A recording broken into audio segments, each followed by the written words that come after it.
नमस्कार, मैं सोनिका जियाल और आप देख रहे हैं नेशनल न्यूज मीडिया चैनल। चलिए आपको दिखाते हैं हर राज्य से जुड़ी सामाजिक, राजनीतिक और अपराध से जुड़ी खबरें।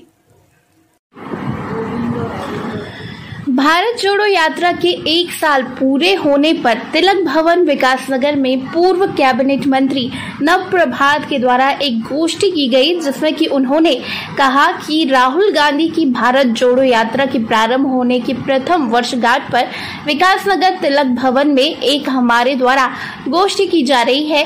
उन्होंने कहा कि देश को नफरत और सांप्रदायिकता के जहर से मुक्त करने और देश में मोहब्बत बढ़ाने का संकल्प हमारे द्वारा लिया गया है।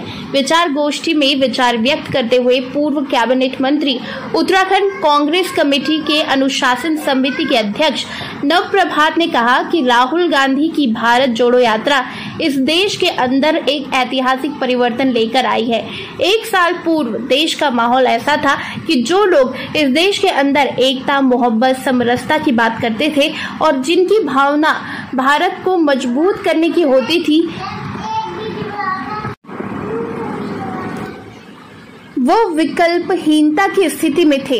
देश में लगातार नफरत बढ़ रही थी। जनता के मन में की बात को सुनने और समझने वाला कोई दिखाई नहीं देता था। जनता के सवाल की आवाज खत्म हो जाया करती थी। वहीं आइए जानते हैं क्या कुछ कहा पूर्व कैबिनेट मंत्री नव प्रभात ने। आज से 1 वर्ष पहले कांग्रेस के सामने चुनौती थी।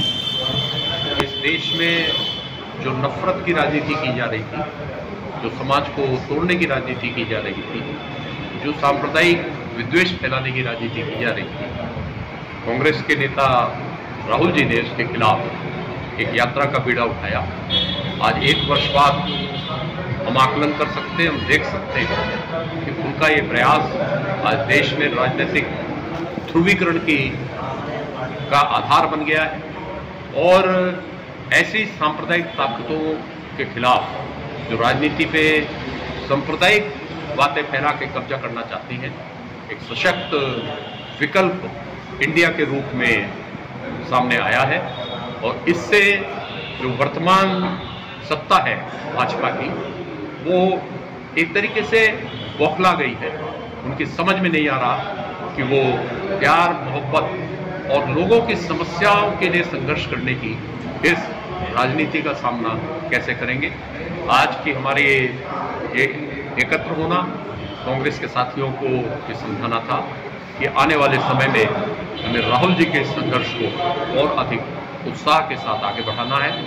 खड़गे जी की नेतृत्व में कांग्रेस जिस तरीके से तीव्र गति से काम कर रही है, उसमें अब हर कांग्रेस जन को अपने कार्य करने की गति को बढ़ाना होगा। यही आज की इस गोष्ठी का संदेश है। इंडिया बनाम भारत की राजनीति भी शुरू हुई है पिछले 2-4 दिन में। ये ध्यान भटकाने की बात है। ना वो इंडिया का नाम भारत के संविधान से हटा सकते हैं, ना वो भारत का नाम भारत के संविधान से हटा सकते हैं, और ना इस देशवासी में किसी के मन में ये है कि इंडिया और भारत कोई अलग अलग चीज़ है। हाँ, जिस समय स्वतंत्रता संग्राम आंदोलन लड़ा जा रहा था, उनका मानना तब भी फर्क था, कांग्रेस का मानना तब भी फर्क था, और उनके काम करने का तरीका तब भी फर्क था। उन्होंने राष्ट्रपिता महात्मा गांधी जी की हत्या करने से भी संकोच नहीं किया। पर ऐसी ताकतों से कांग्रेस घबराने वाली नहीं है। हमारा नेतृत्व सक्षम है और बिना किसी लालच, बिना किसी के प्रति भेदभाव रखे हुए वो इस देश के प्रति समर्पण के साथ काम करेगा। खबरों में बने रहने के लिए हमारे चैनल को लाइक एंड सब्सक्राइब जरूर करें।